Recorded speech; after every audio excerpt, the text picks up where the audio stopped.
sebenarnya apa yang dilakukan oleh Iran ini Bapak Ibu? Apakah betul-betul dia membela kaum muslimin? Tidak. Kenapa begitu? Tapi kan dia membela Ustaz. Ini pertanyaan saya. Mungkinkah preman berkelahi sama preman? Ya mungkin saja. Kau kelompok preman, ikut kelompok preman. Mungkin tak dia berkelahi. Jadi belum tentu dia membela kita. Bisa jadi membela gengnya pula. Jadi bukan berarti, coba lihat kan melawan dia Ustaz. Iya dia melawan. Di balik itu ada kepentingan-kepentingan yang kita tak tahu. Cuma zahirnya, coba tengok. Tadi dua kelompok preman ini berkelahi, itu gara-gara membela kita tuh kata. Itu perasaan dia. Perasaan dia seakan-akan membelanya. Ternyata bukan membela dia, tapi membela kepentingan kelompoknya supaya bisa menguasai tempat ekonominya. Kaum muslimin, Bapak Ibu hadirin hadirat yang dimuliakan Allah, menyambung kajian kita tentang perjalanan kehidupan manusia setelah meninggalkan kehidupan dunia, yaitu bab tentang hari kiamat dan tanda-tandanya.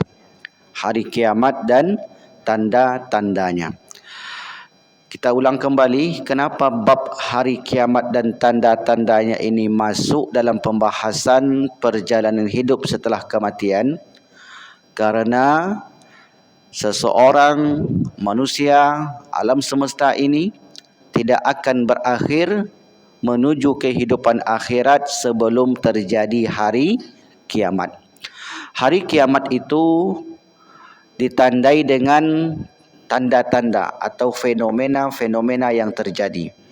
Para ulama membahas kiamat itu dibagi kepada dua. Yang pertama disebut dengan al-qiyamatu as-sughra, kiamat kecil, dan al-qiyamatu al-kubra, kiamat besar. Kiamat kecil sudah kita bahas panjang lebar. Tanda-tanda yang berlaku di alam semesta ini. Di antara tanda-tanda kiamat kecil ialah ketika itu akan terjadi jual beli agama. Ketika itu akan terjadi pemimpin-pemimpin yang tidak peduli dengan rakyatnya. Ketika itu akan muncul teknologi yang super canggih, sehingga kemudian jarak dipangkas menjadi dekat, pasar-pasar mendekat, segala sesuatunya dapat diakses dengan mudah. Dan keadaan ini tentu belum pernah terjadi di zaman dahulu. Karena Rasulullah mengatakan, la taqumus sa'ah, kiamat tak akan terjadi hatta yataqarabaz zaman wa yataqarabal aswaq, sehingga waktu mendekat dan pasar-pasar berdatangan kepada kita. Nah, ini di antara tanda-tanda akhir zaman. Dan terakhir yang kita bahas tentang 4 yang berlaku di akhir zaman. 4 itu apa saja? Yang pertama, bahwasanya Al-Quran hanya tinggal nama. Al-Quran semakin hari semakin banyak dicetak, tetapi semakin hari semakin jarang dibuka. Mana buktinya Ustaz? Tengok aja di tiang-tiang masjid ini. Banyak Al-Quran tapi tak ada terbuka. 2 minggu yang lalu saya ke sini, Al-Quran masih seperti itu letaknya. Sekarang saya datang lagi, letaknya masih di situ. Jumlah Al-Quran makin banyak, tetapi kaum muslimin semakin jauh dari Al-Quran itu sendiri. Apalagi tandanya Ustaz? Tandanya fitnah-fitnah, petaka-petaka akan datang dari para ulama. Karena ulamanya yang menciptakan fitnah, sumber bencana, wa ta'udu ilaihim, dan bencana itu akan kembali kepada mereka sendiri. Karena kita selaku orang awam tak akan bisa membuat seperti itu. Kita hanya mendengar sami'na wa ata'na, tergantung dari orang-orang yang memiliki ilmu pengetahuan. Krisis ulama. Ulama semakin hari semakin sedikit. Orang berilmu semakin banyak. Apa bedanya ulama dengan orang yang berilmu? Kalau orang yang berilmu, siapa saja bisa berilmu. Berilmu itu tidak mesti Islam. Adakah orang yang tidak Islam ilmunya lebih padat, lebih banyak dari orang Islam? Banyak. Adakah yang tidak Islam mampu menghafal Al-Quran? Ada. Adakah orang Islam yang bisa menguasai tafsir? Ada. Jadi orang berilmu itu tidak mesti Islam. Apa saja latar belakangnya, selagi dia mau belajar Islam, maka dia akan bisa mempelajari Islam. Maka ulama itu kata Allah, orang yang memiliki rasa takut. Innama yakhshallaha min ibadihil ulama. Kalau dalam dirinya memiliki rasa takut, maka itulah yang disebut dengan ulama. Takut itu maknanya apa? Takut berbuat zalim. Takut mengeluarkan fatwa-fatwa yang merugikan kaum muslimin. Takut untuk berbuat curang. Ada lagi nanti tanda di akhir zaman kata Rasulullah sallallahu alaihi wasallam, yaitu orang-orang yang dekat dengan penguasa, namun kebohongan dan kedustaan penguasa itu bukan malah diluruskan, akan tetapi disokong. Dan Nabi SAW mengatakan orang tersebut tidak akan pernah bisa singgah di telagaku di akhirat kelak. Jadi akan muncul nanti suatu kelompok di akhir zaman di mana saddaqa bikizbihim, mereka membenarkan kedustaan para penguasa yang pembohong. Yang kedua, wa'ana ala zulmihim, dan mereka membantu kebohongan tersebut. Maka kata Nabi, walaisa minni walastu minhu. Orang tersebut bukan bagian dariku dan aku pun bukan bagian dari dia. Walai yarida alayya al-hawda, dan orang itu tidak akan diizinkan oleh Nabi untuk singgah di telaganya kelak di bumi mahsyar. Telaga Nabi itu namanya al-hawd, yang terletak di bumi mahsyar. Ada telaga yang terletak di syurga, yaitu Al-Kautsar. Bapak Ibu yang dimuliakan Allah Subhanahu wa taala. Lalu masuk kita ke pembahasan berikutnya, yaitu tentang api yang akan muncul di negeri Hijaz. Api yang akan muncul di negeri Hijaz. Kita bacakan dahulu dalilnya.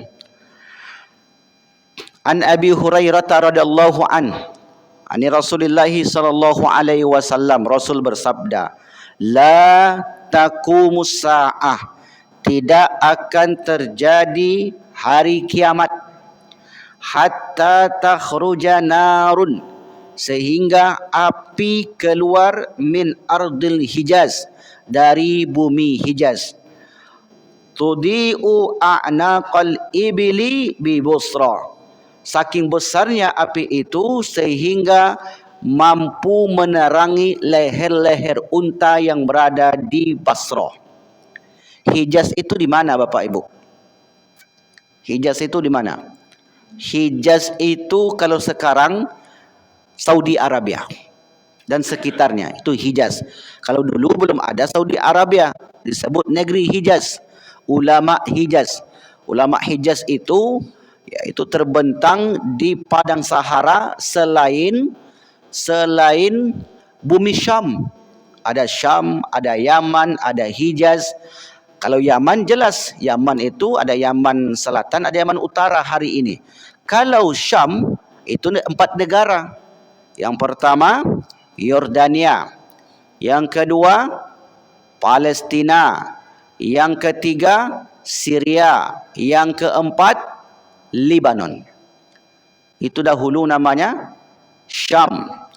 Maka kata Rasulullah sallallahu alaihi wasallam dalam sebuah hadis disebutkan, Bapak Ibu bisa lihat di dalam buku saya, itu kiamat dan tanda-tandanya. Kata Rasulullah sallallahu alaihi wasallam, an Ibni Umar qala qala Rasulullah, satakhruju narun min Hadramaut, Dalam riwayat lain disebutkan akan muncul api dari Hadramaut. Hadramaut itu di mana? Yaman. Akan muncul api min Hadramaut au min bahri Hadramaut, atau dari laut Yaman, laut Hadramaut. Hadra itu akan artikan tempat yang hijau, maut mati. Hadramaut menjadi sebuah tempat. Akan muncul api min Hadramaut, dari Hadramaut, au min bahri Hadramaut, atau dari lautnya Hadramaut. Jadi terkadang Bapak Ibu ketika kita membaca hadis, kita tengok peta di mana letaknya Hadramaut, Yaman. Laut Hadramaut itu di mana letaknya? Ya, di laut Yaman yang berbatasan dengan Afrika. Itu namanya laut Hadramaut. Qabla yaumal qiyamati, sebelum datang hari kiamat, tahrusun nas, yang kemudian mengumpulkan manusia. Jadi api itu nanti kata Nabi akan mengumpulkan manusia, sehingga kemudian seluruh manusia di dunia ini akan berkumpul di satu titik dalam rangka melakukan, dalam rangka peperangan yang besar yang disebut dengan Malhamatul Kubra. Silakan Bapak Ibu catat istilah ini, Malhamatul Kubra. Malhamah perang, Kubra besar, perang besar. Kita tak sebut waktu Bapak Ibu, karena waktu tak boleh disebut. Ketika kita bicara tentang kiamat, jangan disebut-sebut tahunnya.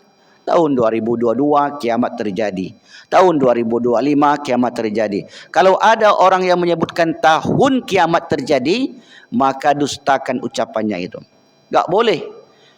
Kenapa Ustaz?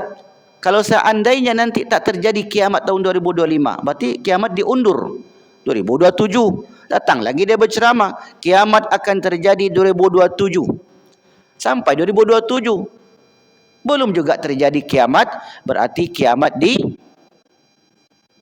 ditunda. Besok ngomong lagi, kiamat 2028, tak jadi kiamat, berarti kiamat ditunda. Jadi jangan disebutkan waktunya. Nabi pun tak pernah menyebutkan waktu tentang terjadinya kiamat itu. Nabi hanya menyebutkan akan terjadi. Itu sebabnya teks-teks hadis menggunakan fi'lul mudhari', kata kerja yang akan datang, present continuous tense. Jadi kejadian itu nanti akan datang suatu masa kepada manusia, kata Rasulullah, satakhruju narun, akan keluar api min Hadramaut, dari Hadramaut Yaman, au bahri Hadramaut, atau laut Yaman. Qabla yaumal qiyamati, sebelum hari kiamat, tahrusun nas, yang kemudian memaksa manusia untuk berkumpul di sana. Seperti apa gambarannya Ustaz? Wallahu a'lam bishawab. Hidupkah kita di zaman itu? Wallahu a'lam bishawab. Itu tak bisa kita pastikan. Jadi untuk apa kita pelajari Ustaz? Sebagai pengetahuan. Karena kalau tentang kiamat ini tidak dipelajari, didiamkan saja, maka nanti generasi berikutnya mendiamkan tentang perkara kiamat. Generasi berikutnya akan mendiamkan. Kalau didiamkan, maka hilanglah ilmu, salah satu ilmu yang penting di dalam agama Islam ini. Jelas di sini Bapak Ibu? Jangan pula nanti ketika bahas kiamat tak selera makan habis ini, kemudian tak mau pula bekerja lagi, biarlah Ustaz kita akan mati semuanya, besok akan kiamat. Tidak, bukan itu maksud dan tujuan ketika kita membahas tentang kiamat ini. Lalu kata Rasulullah, kata sahabat, kulna ya Rasulullah, fama za ta'muruna, apa yang engkau perintahkan kepada kami ketika itu? Kalau sudah muncul api dari Yaman atau dari laut Yaman, apa yang kau perintahkan kepada kami kala itu ya Rasulullah?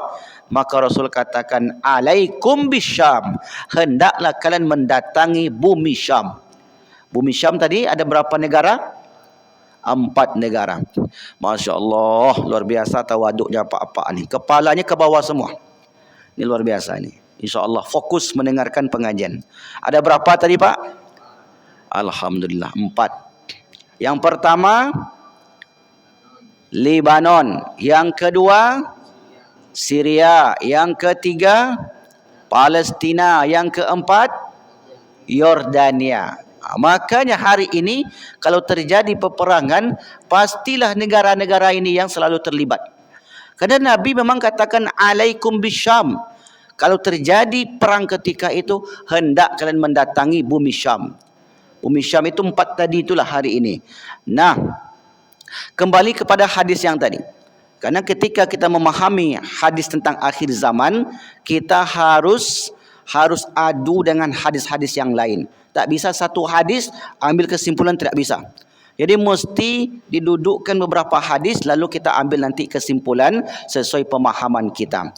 Nah, hadis yang lain menyebutkan bahwasanya Rasulullah SAW menyebutkan la taqumus saah, kiamat tak akan terjadi hatta takhruja narun min ardil Hijaz, sehingga kemudian muncul api dari bumi Hijaz.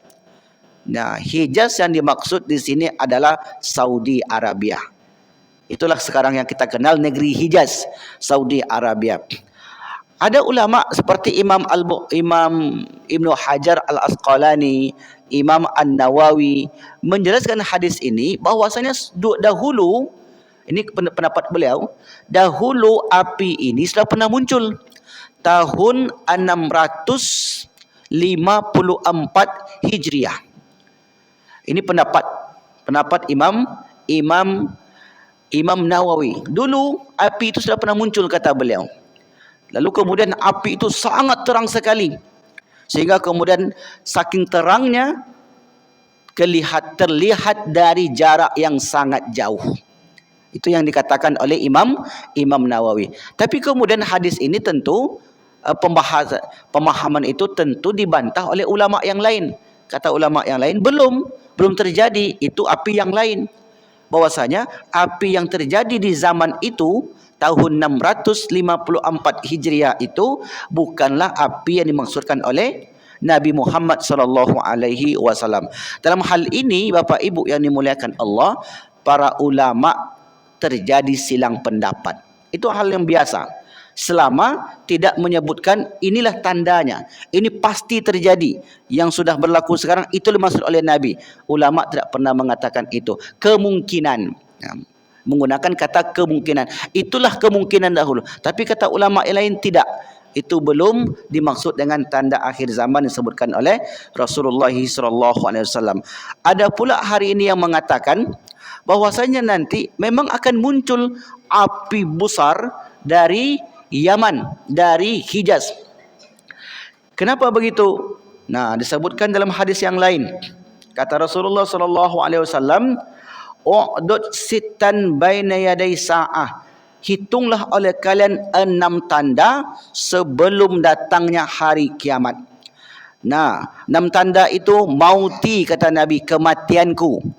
Yang kedua, banyaknya terjadi peperangan, kematian yang mendadak. Dan ada di antara 6 tanda itu, fadzakara minha summa hudnatun takunu bainakum wa baina bani al-asfar. Kalian nanti umat Islam akan mengadakan perjanjian damai dengan Bani Asfar. Bani artinya anak, Asfar artinya kuning, orang-orang yang berkulit kuning. Diterjemahkan oleh para ulama, siapa yang dimaksud dengan orang-orang yang berkulit kuning ini? Orang-orang Eropa, orang-orang Romawi. Maka zaman itu, kata Rasulullah, akan terjadi gencatan senjata, perjanjian damai kalian kaum muslimin dengan orang-orang Eropa. Kita tengok hadis ini Bapak Ibu, fenomena sekarang. Siapa yang peduli dengan Timur Tengah hari ini? Yang paling peduli? Seluruh Islam peduli. Tetapi yang terjun langsung ke sana orang Eropa kebanyakan. Mereka sebagai volunteer itu, sebagai relawan, mereka datang ke Mesir diminta untuk dibukakan pintu Rafah. Tapi kemudian orang Islam itu sendiri menutup rapat pintu Rafah. Dan mereka dipukulin. Berita yang kita baca.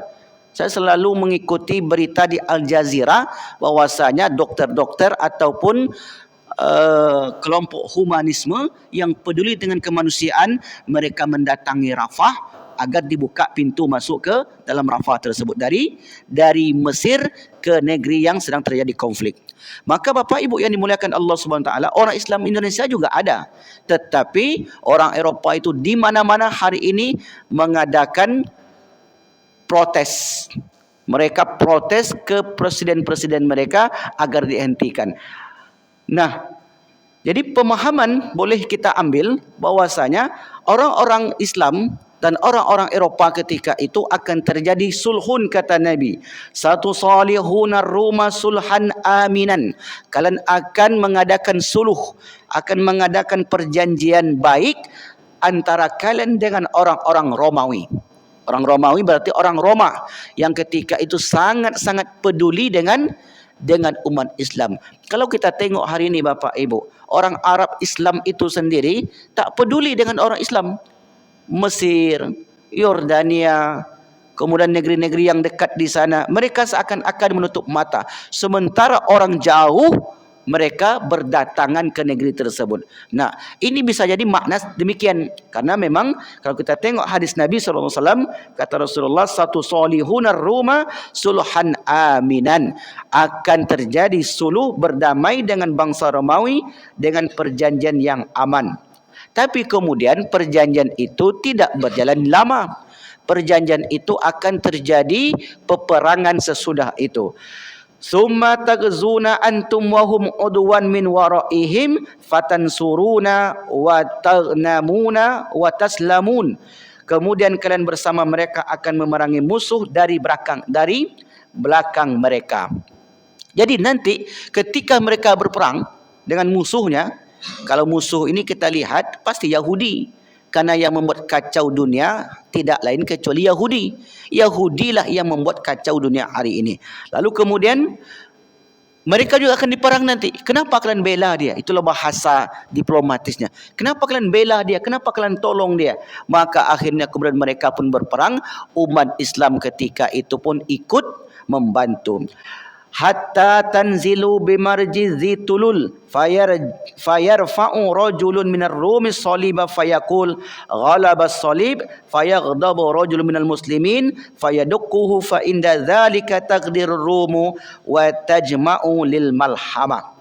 Setelah itu kalian akan kembali singgah di padang luas yang penuh bukit. Maka seseorang laki-laki dari mengangkat salib dan berkata, salib telah menang. Lalu seorang Muslim marah dan menghancurkan salib itu. Maka saat itulah bangsa Romawi berkhianat dan berkumpul untuk terjadinya perang besar yang disebut dengan Al-Malhamah. Dalam istilah lain, Al-Malhamah ini ialah Armageddon. Kalau Bapak Ibu pernah dengar istilah itu, namanya Armageddon, perang besar yang terjadi di akhir zaman. Saya pernah dengar satu penjelasan bahwasanya Einstein itu pernah memprediksi akan terjadi nanti perang dunia ketiga. Tapi waktu tidak disebut. Ingat, ketika pembahasan akhir zaman, jangan sekali-kali menyebut tanggal, hari dan tahun. Jauhkan itu. Akan terjadi, kata beliau, perang besar. Lalu kemudian ketika itu setiap negara akan mempersiapkan dirinya. Lalu setelah itu habislah teknologi ini, manusia akan kembali seperti zaman dahulu, berperang menggunakan panah, menggunakan tombak dan menggunakan kuda. Dan ini sesuai dengan hadis Nabi. Uttum min haitsu bada'tum. Uttum min haitsu bada'tum, uttum min haitsu bada'tum. Kalian akan kembali seperti dahulu kala. Manusia ini akan seperti dahulu kala. Kalau dahulu kala manusia tidak bisa bepergian jauh kecuali dengan kendaraan darat, maka hari itu manusia akan bepergian dengan menggunakan kendaraan darat. Teknologi ketika itu akan habis musnah. Karena bisa jadi Bapak Ibu yang dimuliakan Allah, akan diciptakan setiap teknologi penangkal teknologi yang lain. Hari ini teknologi itu nggak ada fungsinya Bapak Ibu. Coba kita tengok ketika Iran melakukan serangan ke Kuwait, nggak ada satupun yang meledak karena Kuwait pun menangkisnya dengan Iron Dome. Kalau satu saat negeri kita ini pun diserang dan negeri kita ini sudah memiliki Iron Dome pula, maka untuk apa gunanya habis-habiskan biaya? Setiap negara sudah punya tameng masing-masing. Maka kira-kira untuk apa gunanya? Rudal tidak berfungsi, pesawat tidak berfungsi, karena setiap kali melakukan serangan, Iron Dome akan mendeteksi rudal-rudal yang datang ketika itu. Maka mungkin saja secara akal manusia teknologi itu tidak berfungsi untuk melakukan serangan. Kalau itu yang terjadi, maka manusia akan kembali seperti dahulu, menggunakan panah, menggunakan tombak dan menggunakan kuda. Itu yang akan berlaku di akhir zaman. Maka Bani Asfar tadi, Bapak Ibu yang dimuliakan Allah, akan melakukan peperangan besar yang disebut dengan Al-Malhalmatul Kubra atau Armageddon. Lalu setelah itu kata Rasulullah, satakunu hutnatun ala dakhanin, summa yakhruju alaikum banu qantura, summa yanzilu dajjal. Akan terjadi gencatan senjata yang tidak stabil. Kadang berhenti berperang, kadang berperang lagi. Kadang berhenti berperang, kadang terjadi lagi. Begitulah, enggak stabil gencatan senjatanya. Lalu muncul Bani Qantura, pasukan besar musuh. Jadi ketika itu muncul pula satu kelompok besar namanya Qanturah. Para ulama menjelaskan Qanturah itu adalah bangsa Turki. Bangsa Turki ketika itu akan kuat, atau Turki Mongol kata para ulama. Beberapa penafsir mengaitkannya dengan bangsa Mongol atau Tatar yang ada pada masa lalu pernah menyerbu wilayah Muslim dari arah timur. Ada pula yang mengatakan bangsa Asia Timur lainnya, yaitu para ulama merujuk pada bangsa-bangsa yang kuat di Asia. Bangsa-bangsa yang sangat kuat di Asia. Kalau Bapak Ibu kita bertanya hari ini, bangsa apa, negara mana yang paling kuat di Asia hari ini? Cina, itu yang kuat. Tak ada yang bisa menguasai Cina hari ini Bapak Ibu. Itulah negara yang kuat. Dan bahkan prediksi, ini prediksi bukan hadis Nabi, prediksi para pakar bahwasanya Cina suatu saat akan menguasai ekonomi global dan akan menguasai teknologi global. Barang-barang kita ini dari Cina nih Pak. Ini punya Amerika nih. Punya Yahudi nih saya beli ini. iPad. Tapi di mana dibuat? Di Cina. Apa-apa hari ini, ya kenapa kita pakai barang Yahudi Ustaz? Kadang ada pertanyaan begitu. Kita kan memblokade Yahudi Ustaz. Karena mereka itu pencetus. Itu masalahnya. Kalau kita tak beli, kita tak punya. Ini siapa yang buat nih? Ada orang Ocu yang buat? Enggak ada. Ada orang Minang yang buat? Ada orang Medan yang buat? Semua dari sana. Jadi mereka itu sudah sangat jauh melangkah dan kita hanya tinggal sebagai penikmat. Kita ni konsumen korban daripada teknologi. Jadi ada satu analisa saya baca Bapak Ibu. Orang yang beli iPhone, orang yang beli Samsung, teknologi ini, semua yang kita miliki hari ini adalah sumber data yang mereka kumpulkan. Sumber data yang mereka kumpulkan. Bapak Ibu buka HP menggunakan sensor wajah. Masuklah wajah kita itu ke HP itu, kemudian disedot oleh bank data.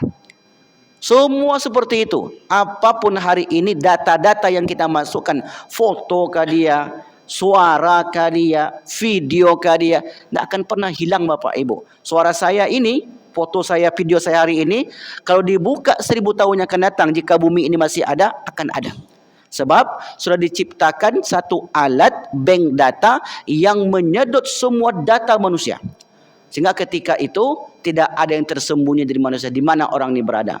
Coba Bapak Ibu, kalau Bapak Ibu miliki iPhone, dimanapun orang itu berada, iPhone itu bisa mendeteksi. Karena di situ ada satu alat teknologi canggih yang dititipkan oleh pendiri iPhone di Amerika. Tapi kita tidak pula bisa meninggalkan itu. Karena sudah menjadi kebutuhan akhir zaman. Sudah menjadi kebutuhan umat manusia ketika itu. Maka Bapak Ibu yang dimuliakan Allah Subhanahu Wa Taala, semua data-data kita hari ini sudah tersimpan. Tidak akan pernah dihapus. Ada anak muda hari ini punya Facebook mereka. Dihapus Facebooknya. Ya, Facebooknya yang hilang. Tapi data yang sudah masuk ke Facebook itu apakah hilang? Tidak. tidak akan pernah hilang. Jadi satu sisi teknologi ini menggembirakan kita, tapi di sisi lain itu adalah rahasia pribadi kita yang dipegang oleh pemilik daripada teknologi itu sendiri. Jadi jangan pernah terlalu bangga dengan teknologi yang berkembang hari ini. Nah, ada pula yang mengatakan Bani Asfani Konturo itu adalah umumnya merujuk pada bangsa non-Arab yang memiliki kekuatan kuat. Bukan Arab, bukan Eropah. Tadi disebut ada Bani Asfar, Eropah. Ada bangsa Arab. Sementara kata para ulama, ada yang berpendapat Bani Konturah, mereka adalah bangsa Asia Timur yang ketika itu memiliki kekuatan global. Seperti apa? Wallahu a'lam bishawab. Kita tidak pula sampai ke sana untuk mendeteksi itu, menganalisa itu. Dan boleh kadang Bapak Ibu kita dengarkan analisa-analisa para pakar dunia. Saya agak lupa namanya. Ada seorang doktor dari Malaysia. Allahumma sholli ala Muhammad, yang waktu itu diulas oleh kawan saya dalam bukunya. Agenda perang Amerika yang terjadi di Timur Tengah ini sebenarnya sudah terjadi, sudah dikonsep. Semua itu sudah dikonsep. Maka beliau analisa itu sangat bagus sekali. Nanti kalau saya ingat minggu depan saya akan sampaikan. Itu buku bagus sekali, penulisnya orang Malaysia. Dan kawan saya ini mengulas isi sedikit, cuplikan isi daripada buku itu. Gambar covernya itu bendera Amerika dan bendera Cina. Nah, ini analisa. Dan analisa ini bukan sekedar ngomong di warung kopi, tidak. Analisa para pakar itu berdasarkan data-data yang ada. Nah, kita tengok hari ini, apa-apa pasti berasal dari Asia, dari Cina. Barang-barang Amerika itu dari Cina, Bapak Ibu. Topi Donald Trump itu made in China. Walaupun dia katakan kita blokade China, tapi topinya sendiri made in China. Mana ada hari ini barang-barang yang tidak diproduksi oleh orang Cina. Maka kalau kita mengambil pendapat yang ini, berarti Bani Konturo yang dimaksud adalah kekuatan besar yang dimiliki orang Asia. Asia itu yang kuat adalah hari ini yang kita lihat negara Cina.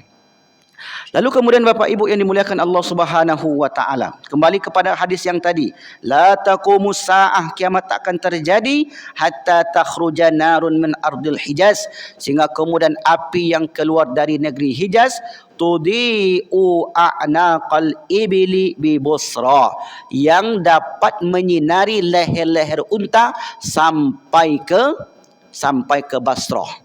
Basrah itu jarak dari Hijaz sangat jauh sekali. Ada yang mengatakan seperti ini, boleh dipercaya, boleh tidak. Karena yang namanya tentang akhir zaman belum terjadi. Boleh saja kita percaya, boleh tidak. Bisa jadi Ustaz, yang tanpa api itu adalah rudal, kata dia. Kenapa rudal? Karena hari ini rudal mampu terbang belasan kilo, bahkan mungkin puluhan kilo naik ke atas. Dan perjalanannya memakan waktu, jarak tempuhnya sampai ribuan kilo. Hari ini Bapak Ibu diluncurkan rudal misalnya kita di Pekanbaru, diluncurkan rudal di Palembang. Bisa nggak nampak dari sini? Kalau udah naik berapi ke atas. Kalau Bapak Ibu tengok video-video yang beredar, diluncurkan dengan jarak ratusan kilo, maka dari jarak yang jauh itu sudah kelihatan. Apinya begitu besar. Nah, mungkinkah ini maksud oleh Nabi? Boleh saja jadi, boleh saja iya, boleh saja tidak. Dan kita tidak dapat memastikan itu semua. Yang jelas, Rasul hanya menggambarkan kepada kita secara umum, nanti akan muncul api yang besar. Saking besarnya api itu dapat menerangi leher-leher unta yang berada di Basrah ketika itu. Maka kalau mungkin hidup kita di zaman itu Bapak Ibu, kita akan menyaksikan mukjizat Nabi Muhammad sallallahu alaihi wasallam. Lalu orang-orang ketika itu pun mulai bergegas menuju api itu, bukan malah lari. Orang ketika melihat api yang besar itu bukan lari, setiap orang menuju api tersebut. Maka kita tengoklah fenomenanya. Semestinya ketika rudal itu naik, orang kan takut. Tapi hari ini orang enggak takut. Orang tidak takut karena ketika dia akan jatuh sudah ada penangkis. Datanglah rudal besar dari atas sana. Kemudian jatuh di tengah-tengah kota Pekanbaru. Sebelum jatuh sudah padam duluan. Ada enggak rasa takut dalam diri kita, Bapak Ibu? Enggak ada. Maka orang Iran tu enggak takut dia. Seranglah, kata rakyat Iran tu. Israel, seranglah kami. Seranglah kalian sampai ke sini. Kami tak takut. Silakan kirimkan apa yang kalian punya, kata orang Iran. Begitu sampai di langit Iran, padam semuanya. Ada rasa takut? Tidak. Bahkan mereka videokan itu, Bapak Ibu. Maka kata Rasulullah SAW, manusia akan digiring, dikumpulkan dengan 3 cara. Yahsyurun nasa ala salasi tara'iqa. Dalam keadaan suka ataupun tidak suka. 2 orang menunggang seekor tunggangannya. 3 orang menunggang seekor tunggangannya. 2 orang naik di atas 1 tunggangan. 3 orang naik di atas 1 tunggangan. 4 orang menunggang seekor tunggangannya. Dan 10 orang menunggang seekor tunggangannya. Apa maknanya? Makna yang dapat kita ambil dari hadis ini, setiap orang ingin bergegas menuju tempat tersebut. Sementara sisanya digiring oleh api yang ikut beristirahat bersama mereka dimanapun mereka beristirahat siang. Tidur bersama mereka dan dimanapun mereka tidur malam. Dan selalu menyertai mereka waktu pagi maupun petang. Nah, ini yang disampaikan oleh Rasulullah sallallahu alaihi wasallam. Lalu setelah itu Rasulullah pun mengatakan, yuqbilu qaumun min kibalil masyriq, akan datang satu kaum dari arah timur, Khurasan. Khurasan ini kalau kita tengok peta sekarang Iran. Tapi Khurasan itu bukan hanya Iran, termasuk Uzbekistan, termasuk Turkmenistan, itu termasuk negeri Khurasan. Jadi tidak serta-merta Khurasan itu adalah Iran. Akan datang suatu kaum dari arah timur, Khurasan, dengan membawa panji-panji hitam. Mereka meminta keadilan tetapi tidak diberi. Ketika itu kaum muslimin yang berasal dari Asia Timur ini meminta keadilan, mencari keadilan, mereka tidak mendapatkannya. Lalu akhirnya mereka berperang dan meraih kemenangan. Dan ketika itu kaum muslimin akan mendapatkan kemenangan yang besar. Nah, setelah mendapatkan kemenangan yang besar ini, disitulah berlaku munculnya Imam Mahdi. Jadi setelah rentetan-rentetan perang yang besar, gambarannya seperti apa, Ustaz? Wallahu a'lam bishawab. Tak pernah terlintas di benak kita. Kalaupun ada yang berilustrasi, ya boleh saja seperti itu. Tetapi apakah seperti itu yang sesungguhnya? Seperti ilustrasi yang kita lihat di video, di YouTube, di mana-mana. Apakah seperti itu? Maka tentu tidak. Terakhir saya baca berita, Bapak Ibu. Ketika terjadi agresi hebat ke bumi yang terjajah hari ini, maka api yang naik itu, bekas ledakan itu, terlihat dari jarak yang sangat jauh sekali.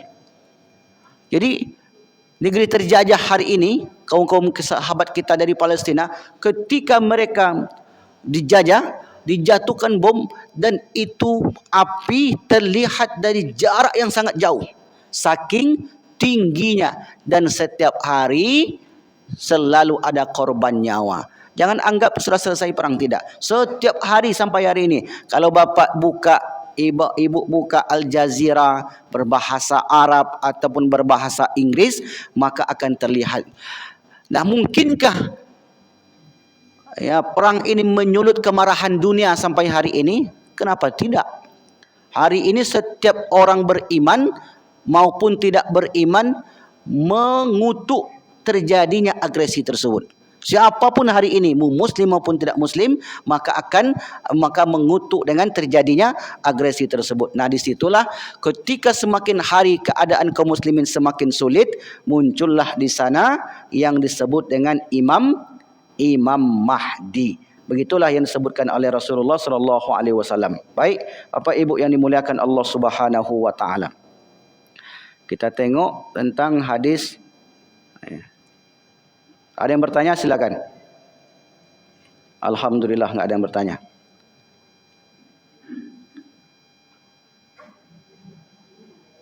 Faham Bapak Ibu? Insya-Allah alhamdulillah. 144. Iko tertunduk ko dua maknanya ko. Memang paham 100%, memang khusyuk mendengarkan kajian. 144. Nah,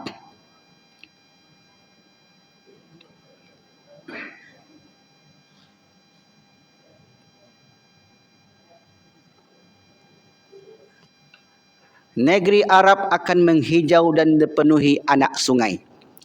Negeri Arab akan menghijau dan dipenuhi anak sungai. An Abi Hurairah anna Rasulullah sallallahu alaihi wasallam la taqumu sa'ah, tak akan terjadi hari kiamat hatta yaksural malu, sehingga harta melimpah ruah, wa yafidha hatta yakhrujar rajulu bizakati malihi, sehingga kemudian orang-orang ketika mereka mengeluarkan zakat hartanya, fala yajidu ahadan yaqbaluha minhu, maka tidak seorang pun yang dapat dia temukan untuk penerima zakat.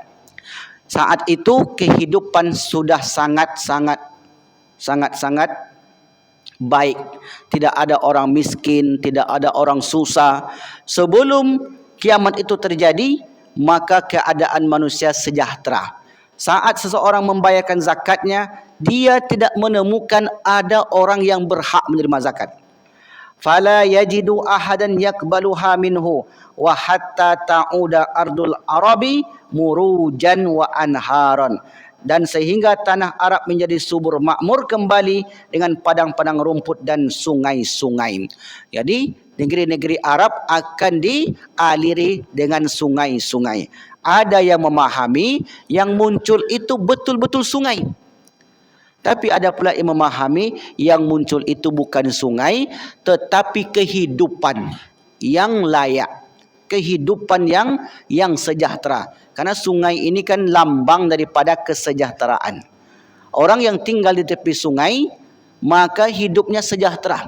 Hakikatnya begitu. Kenapa? Karena banyak hal yang bisa dibuat, bisa menanam ini, menanam itu.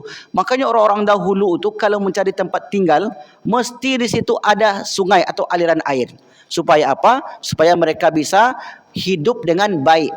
Maka di negeri Arab yang kita tengok hari ini sangat tandus, suatu saat kata Nabi akan muncul sungai-sungai. Adalah video yang muncul, yang sampai kepada kita hari ini. Negeri Arab itu sudah muncul anak-anak sungai. Dan kalau Bapak Ibu pergi ke Taif, yang pergi umrah Taif, dari kota Mekah ke Taif itu lebih kurang 500 kilo. Di pinggir jalan kiri kanan hari ini sudah menghijau. Saya terakhir ke Mekah, ke Taif 2019, melihat kiri kanan sudah ditumbuhi tumbuhan-tumbuhan hijau.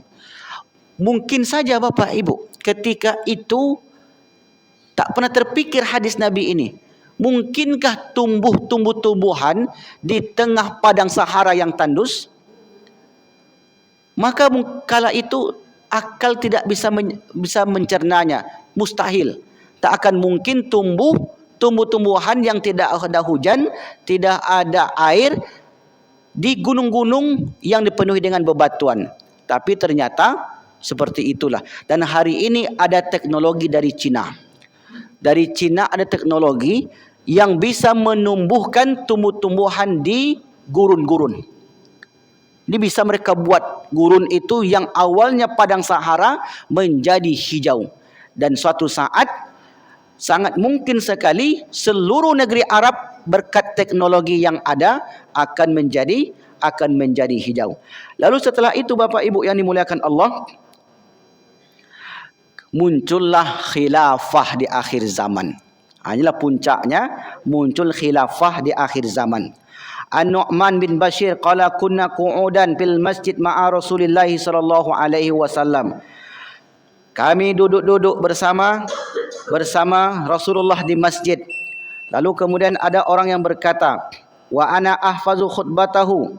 Lalu Rasul berkata, fil umara'i qala Huzaifah ana ahfazu khutbatahu fajalasa Abu Sa'labah.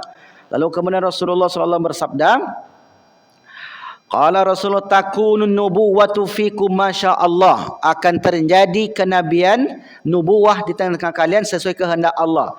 Antakuna summa rafa'a, kemudian terangkatlah nubuwah itu.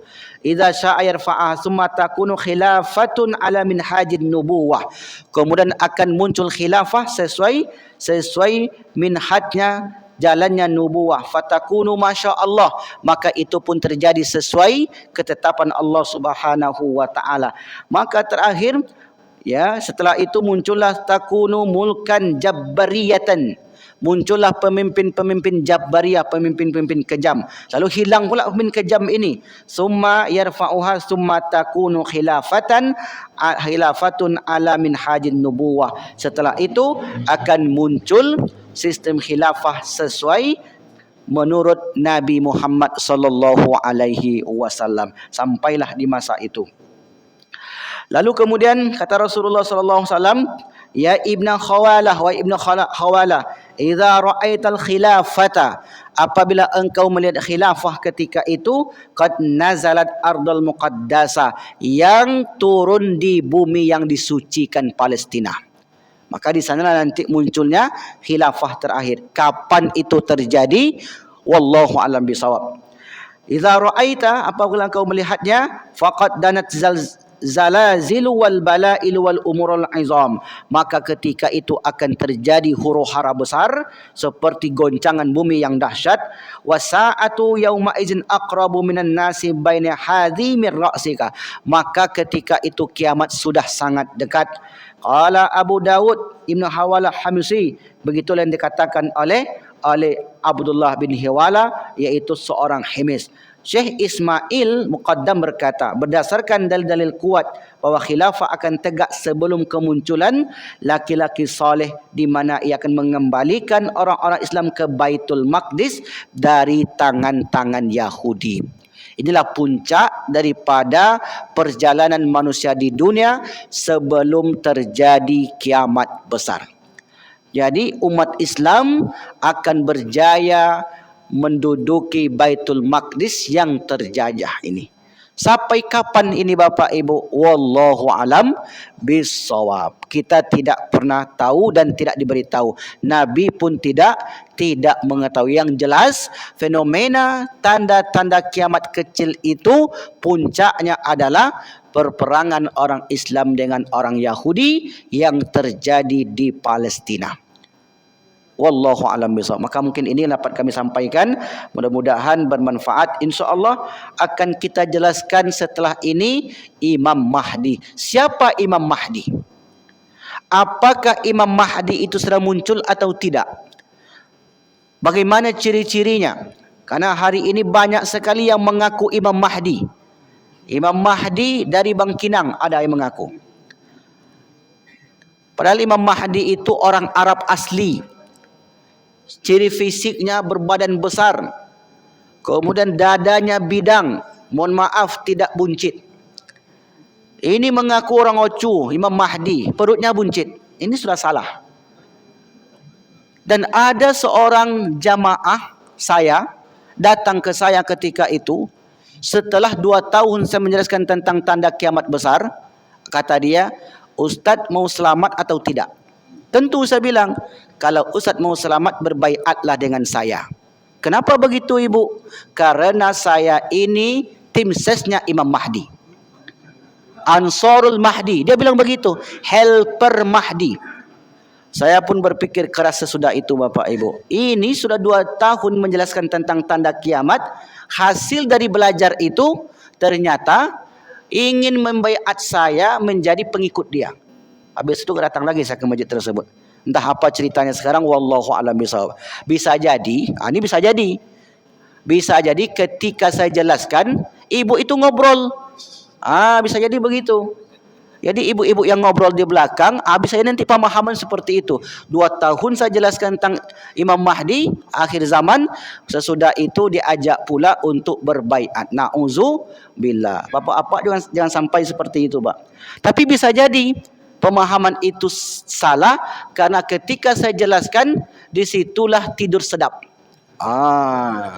Salah paham. Tapi insya-Allah mudah-mudahan tidak.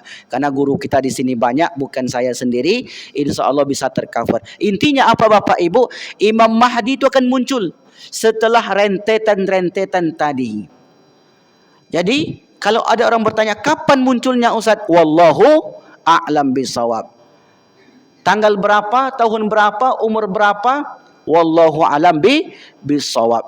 Yang dijelaskan Nabi hanya asal usul, kemudian ciri fisik, nama, tempat dibaiat dan kejadian yang berlaku ketika itu. Itulah yang disebutkan oleh Rasulullah sallallahu alaihi wasallam. Selebihnya adalah uraian-uraian para ulama.